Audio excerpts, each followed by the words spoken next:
Good morning students. हम तेरा पाठ पढ़ रहे थे जहाँ पहिया है। इसी के अंतर्गत हमने पढ़ा था कि महिलाएं हैं वो साइकिल चलाकर एक सामाजिक आंदोलन करना चाहती है। इसी के अंतर्गत उन्होंने प्रदर्शन करना शुरू कर दिया था, प्रतियोगिता में भाग लेना भी उन्होंने शुरू कर दिया था। इसी के अंतर्गत हमने पढ़ा था जब महिलाएं शुरू में साइकिल चलाती थी तो उस समय लोग फप्तियाँ भी कसने लग गए थे। इन्हीं में महिलाओं में कुछ महिलाएं ऐसी भी थी जिनमें खेतिहर मजदूर थी, गांव में काम करने वाली नर्सें थी, आंगनवाड़ी कार्यकर्ता थी, वहीं स्कूल में पढ़ाने वाली अध्यापिकाएं थी या फिर ग्राम सेविकाएं थी। तो इस प्रकार से सभी महिलाएं हैं वो साइकिल चलाना उन्होंने सीख लिया था और साइकिल चलाने से उनमें एक आत्मनिर्भरता की भावना आई थी। वो किसी पर निर्भर नहीं रही, उनमें एक स्वतंत्रता की भावना, एक आज़ादी की भावना का विकास हो गया था।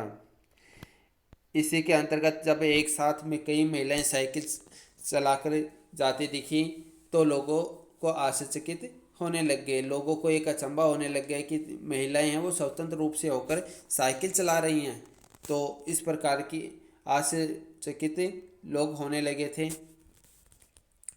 वहीं आगे जब एक आर साइकिल से के मालिक से पूछा गया कि साइकिल के बारे में आपकी क्या राय है, तो वो बताते हैं कि साइकिल हैं वो बहुत सारी बेची जाती हैं, जिनमें अधिकांश लड़कियां ही साइकिल खरीदने वाली हैं, जिनकी और जहां पर लेडीज साइकिल कम पड़ती हैं वहां पर जेंट्स साइकिल ही बहुत ज़्यादा मात्रा में बिक रही हैं। लड़कियां हैं वो जेंट्स साइकिल भी खरीद रही हैं। वहीं लड़कियां साइकिल खरीद कर जो सामाजिक जन चेतना है उसका वो कार्य तो कर ही रही हैं।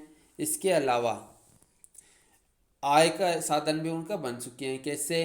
क्योंकि वो गांव में गांव जा कर के कोई सब्जी बेच रही हैं, कोई कृषि के जो उपकरण हैं वो बेच रही हैं। इस प्रकार से जहाँ पर समय की बचत हो रही है, समय की बचत कि कहीं बस का इंतज़ार करना पड़ता था, आज उन्हें बस का इंतज़ार नहीं करना पड़ता। आज वो स्वतंत्र रूप से जहाँ चाहें अपनी साइकिल लेकर के जा सकती हैं। इसी प्रकार समय की बचत हो रही है और आय भी हो रही है। आय समझ गए होंगे आप कि वो कृषि के उपकरण गांव-गांव बेचते हैं या अन्य जो उपयोगी चीज़ें हैं जो गांव वालों को ज़रूरत होती हैं वो उपयोगी चीज़ें वहाँ पर बेची जाती हैं। तो साइकिल चलाने के बहुत निश्चित आर्थिक निहितार्थ भी थे। इससे आय में वृद्धि हुई है। यहाँ की कुछ महिलाएं अगल बगल गाँव में कृषि संबंधी अथवा अन्य उत्पाद बेच आती हैं। साइकिल की वजह से बसों के इंतजार में व्यय होने वाला उनका समय भी बचे जाता है। खराब परिवहन व्यवस्था वाले स्थानों के लिए तो यह बहुत महत्वपूर्ण है। तो सबसे पहला फ़ायदा तो यही हुआ है उसको कि एक तो समय की बचत हो गई और दूसरा आय भी होने लग गई कि कृषि संबंधी और अन्य जो उत्पाद हैं वो भी वो साइकिल पर बेचने लग गई। तो ये तो उनका पहला फ़ायदा। दूसरा फ़ायदा क्या हुआ? इससे उन्हें इतना समय मिल जाता है कि अपने सामान बेचने पर ज़्यादा ध्यान केंद्रित कर पाती हैं, तो अपना सामान भी बेचती हैं। और तीसरा साइकिल से जो इनको फ़ायदा हो वो कौन सा है? इससे ये और अधिक इलाकों में जा पाती हैं। और सबसे अंत में जो बात आती है वो यह है कि अगर आप चाहें तो इससे आराम करने का काफ़ी समय मिल सकता है। यानी समय की बचत होती है ना, तो उससे आराम करने का भी समय मिल जाता है। तो देखो कितने फ़ायदे हैं साइकिल के। इसी साइकिल के द्वारा वो गांव-गांव जाकर जो खेती से संबंधित जो भी उपकरण होते थे वो सारे बेच आती थी। इसके अलावा जो अपनी ज़रूरत का सामान होता था वो भी उस पर ले आती थी साइकिल के माध्यम से। और तीसरा ये कि वो और अधिक इलाकों में भी जा पाती थी कि जहाँ किसी से मिलना हो, अन्य जो कार्य होते हैं वो करना हो, तो वो इसके माध्यम से वो काम भी कर लेती थी। और फिर सबसे अंतिम बात ये थी सारे काम निपटाने के बाद में भी उनको समय मिल पाता था जिससे वो आराम भी कर सकती थी। जिन छोटे उत्पादों को बसों का इंतज़ार करना पड़ता था, बस स्टॉप तक पहुंचने के लिए भी पिता, भाई, पति या बेटों पर निर्भर रहना पड़ता था। वे अपना सामान बेचने के लिए कुछ गिने चुने गांवों तक ही जा पाती थी। कुछ को पैदल ही चलना पड़ता था। जिनके पास साइकिल नहीं है वे अभी पैदल ही जाती हैं।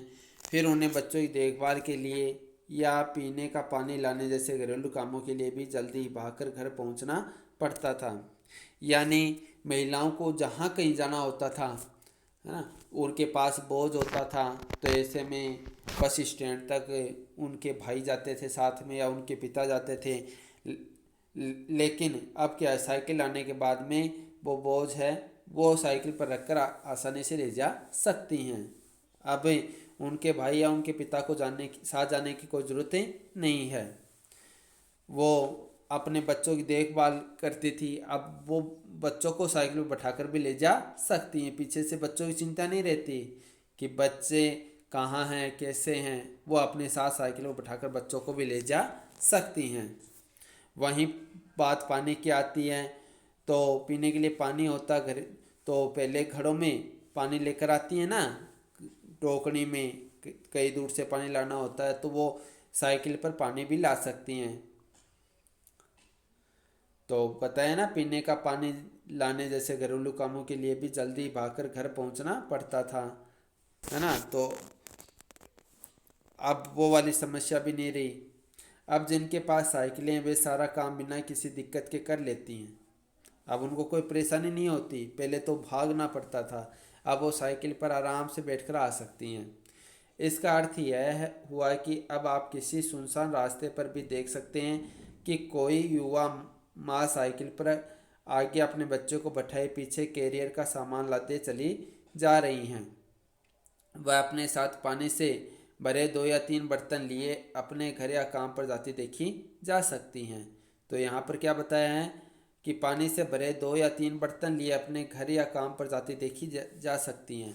तो महिलाएं हैं उनके लिए साइकिल का बहुत बड़ा योगदान हुआ है। जो महिलाएं बस स्टैंड तक जाती थी अपने भाई या पिता को लेकर के, अब उनको बस स्टैंड तक जाने की ज़रूरत नहीं है, वो अपना सामान ही साइकिल पर लाद कर जा सकती हैं। जहाँ पहले महिलाओं को ये होता था कि पानी लाने में देरी हो गई, वो भागी भागी दौड़ कर आती थी, अब वैसी समस्या नहीं है, वो साइकिल पर पानी भी ला सकती हैं।